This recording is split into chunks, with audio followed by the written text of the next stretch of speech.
तो क्या हाल है, सब चंगा। तो आज हम पढ़ने वाले हैं लेटर राइटिंग के बारे में। तो लेटर राइटिंग क्या होता है आखिर, इसके बारे में हम आज पढ़ने वाले हैं। आजकल तो सिर्फ ये व्हाट्सएप, फेसबुक या इंस्टाग्राम का ज़माना है, तो लेटर राइटिंग तो हम करते ही नहीं है, किसी को भेजते ही नहीं है। लेकिन इसका फॉर्मेट पढ़ना, इसके बारे में पढ़ना बहुत ज़रूरी है कि पहले लोग किस तरह भेजते थे, एक दूसरे से बात कैसे, कम्युनिकेट कैसे हुआ करते थे। तो उसी के बारे में हम आज पढ़ने वाले हैं। ये कि लेटर राइटिंग कितने टाइप की होती है। लेटर राइटिंग दो टाइप की होती है, फॉर्मल, इनफॉर्मल। फॉर्मल और इनफॉर्मल, इन दो टाइप्स की लेटर राइटिंग होती है। फॉर्मल में क्या होता है कि किसी को हम, जैसे प्रिंसिपल को किसी को भेज रहे हैं, एडिटर को भेज रहे हैं, जिसमें हम रिक्वेस्ट कर रहे हैं, किसी से रिक्वेस्ट एक्सेट्रा कर रहे हैं, तो हम उसको कह सकते हैं। किसी की शिकायत कर रहे हैं, किसी की रिक्वेस्ट कर रहे हैं, इस टाइप के लेटर्स को हम फॉर्मल लेटर्स कह सकते हैं। जिसको हम प्रिंसिपल, एडिटर, किसी बड़े अधिकारी को भेज रहे हैं, तो फॉर्मल राइटिंग होता है। और दूसरा है इनफॉर्मल। इनफॉर्मल जो जैसे हम अपने भाई को भेज रहे हैं, ब्रदर को भेज रहे हैं, सिस्टर को भेज रहे हैं, या आप अपने मम्मी पापा से दूर हैं तो अपने मम्मी पापा को भेज रहे हैं, मदर फादर, किसी को भी भेज रहे हैं, मान लो अंकल को भेज रहे हैं। आप जैसे आपका भाई पढ़ाई में कमज़ोर है और आपसे दूर रहता है, तो उसका पढ़ाई, ऐसे कई सारे टॉपिक्स होते हैं आपको, आपके भाई को पढ़ाई के, तो इन्हीं पे हम बात करेंगे। तो सबसे पहले लेते हैं फॉर्मल लेटर। फॉर्मल लेटर का फॉर्मेट हम समझ लेते हैं। एग्ज़ाम में ये 8 नंबर का आता है, सीबीएसई के द्वारा ये 8 नंबर का दिया जाता है।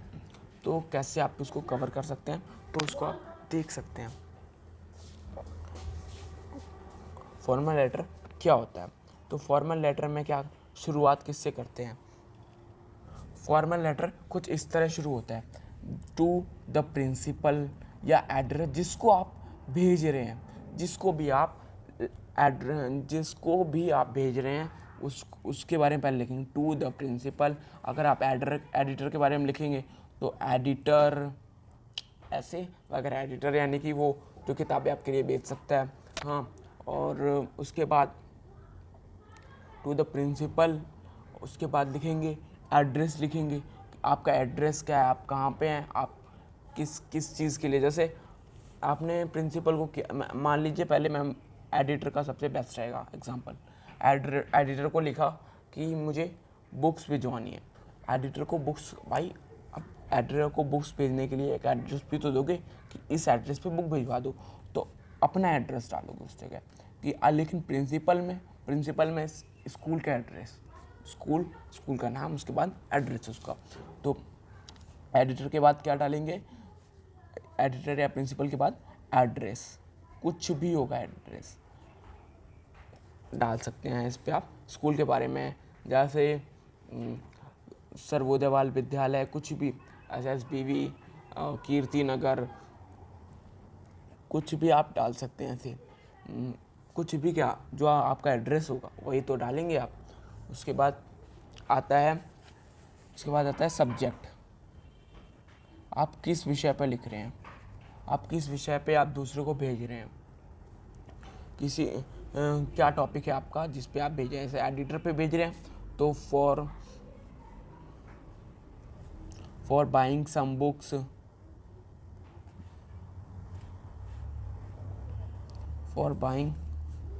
बुक्स, या ऐसे ही आप। अरे क्या करना है, जो भी हेडिंग लिखी होगी, आपको ट्रिक बता रहा हूँ, जो भी हेडिंग लिखी होगी, एग्जाम में हेडिंग दी रखी होती है, तो उस हेडिंग को पूरा ना टेप कर, जो भी मेन बॉडी होगी वो उसमें टेप के सब्जेक्ट में लिख दो, आपको आसानी से नंबर मिल जाएंगे। ये अब आते सब्जेक्ट की बात कर ली। अब आता है रिस्पेक्टेड सर, रिस्पेक्टेड मैम, कुछ भी जिसको आप भेज रहे हैं उसके प्रति आप शिष्टाचार शिष्टाचार व्यक्त करेंगे। रिस्पेक्टेड सर,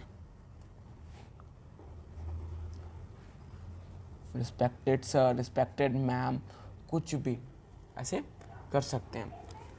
इन दोनों के बीच में आप लिख सकते हैं। उसके बाद आती है मेन बॉडी। क्या आप लिखना चाहते हैं उसमें, आप अपनी क्या मन की भड़ास निकालना चाहते हैं, उसको क्या लिख रहे हैं, किसके बारे में लिख रहे हैं, आपका टॉपिक क्या है, ये मेन बॉडी लिखनी है आपको। और लास्ट में कुछ इस तरह लिखना है, जैसे आप प्रिंसिपल को लिखा तो प्रिंसिपल के बाद थैंक यू तो आप वो लिखना ही लिखना है। उसके बाद अगर प्रिंसिपल को लिख रहे हैं तो योर ऑबिडेंटली यानी कि आपका आज्ञाकारी शिष्य, ऑबिडेंटली नेम लिख दो,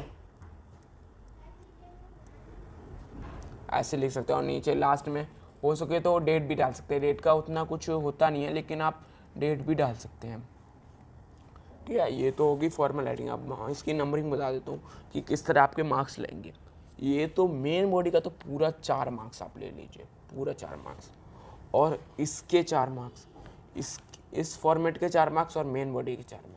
तो अगर आप अच्छी तरह पास होना चाहते हैं तो मेन बॉडी भी थोड़ा सही से आपके, अगर आप अच्छे नंबर लाना चाहते हैं, कई बार होते हैं कई बच्चे जो कंपार्टमेंट में अटके हैं, उनके पास होने के लिए यही जरिया है कि वो सही से फॉर्मेट पढ़ ले। ये नहीं कि पूरी तरह मेन बॉडी कुछ भी लिखे लेकिन सही से लिखें, इंग्लिश में लिखें, बना के लिखें, लेकिन लिखें। ये फॉर्मेट था फॉर्मल लेटर राइटिंग का। 4 नंबर इसके फॉर्मेट के होंगे ऊपर के, और 4 नंबर मेन बॉडी के होंगे जो आपको नंबर दिलाएंगे। अगर आपने इनमें से जैसे एड्रेस आपने लिखा तो आपका 1 मार्क्स तो कम से कम कटेगा ही कटेगा।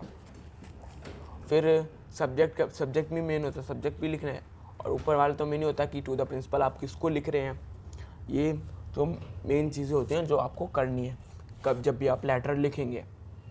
तो ये तो थी फॉर्मल लेटर राइटिंग का फॉर्मेट। इनफॉर्मल एक एग्जाम्पल लेके चलता हूँ। जैसे आप अपने अंकल को लिख रहे हैं, एक एग्जाम्पल मानना, अगर आप उसको अपने भाई को लिख रहे हैं तो अपने भाई की जगह उसको कर सकते हैं। अपने अंकल को लिख रहे हैं कि जैसे उन्होंने आपको कोई वॉच गिफ्ट करी है, तो उनको थैंक यू करने के लिए लेटर लिखेंगे। तो सबसे पहले क्या करेंगे, सबसे पहले लिखेंगे यहाँ पे एड्रेस। जैसे एड्रेस लिख दिया, मैं बताता हूँ एड्रेस, जैसे लिख दिया A56 मोती नगर, नई दिल्ली 15, और पिन कोड आपको डालना है, ज़रूरी है पिन कोड, नई दिल्ली 15, ऐसे डाल सकते हैं। उसके बाद यहाँ पे डेट डाल दीजिए। बहुत आसान है, ये तो सबसे आसान टॉपिक है। लेकिन कई बार क्या होता है कि बच्चे बहुत ज़्यादा कंफ्यूज हो जाते हैं कि किस तरह डेट पहले लिख देते हैं और एड्रेस बाद को। नहीं, एड्रेस पहले लिखना है, डेट बाद को डालनी है। डेट डाल दी जिस डेट को आप लिख रहे हैं, और उसके बाद जिसको आप लिख रहे हैं वो डालेंगे। जैसे मैं मान लो मैं डियर अंकल को लिख रहा हूँ अपने, तो अंकल, डियर अंकल, या अपने ब्रदर को लिख रहा हूँ तो डियर ब्रदर। बड़ा आसान है, बस इसी के 4 नंबर हो जाते हैं, इसी के आप, बड़ा आसान है। लेकिन इसमें मेन बॉडी थोड़ी ज़्यादा लिखनी होती है क्योंकि ये छोटा है, तो मेन बॉडी थोड़ा बड़ा चला के लिख लो। अरे अपने अंकल को लिख रहे हो ना, जितने निकालने हैं, अरे आप किसी एडिटर या प्रिंसिपल को लिख नहीं रहे हो कि उसमें आप सीमित तौर में, लिमिटेड तौर पे लिखेंगे कि ये कीजिए वो कीजिए। उसमें तो अपने कुछ भी कह सकते हैं कि, और जैसे आप अंकल को लिख रहे हैं तो पूछ लो आंटी कैसी हैं और मेरा कज़िन कैसा है, ऐसे हाउ आर यू। और ये एक पहली ट्रिक तो मैं बता देता हूँ कि इसमें क्या करो कि लिखो हाउ आर यू, उसके बाद लिख देना कि होप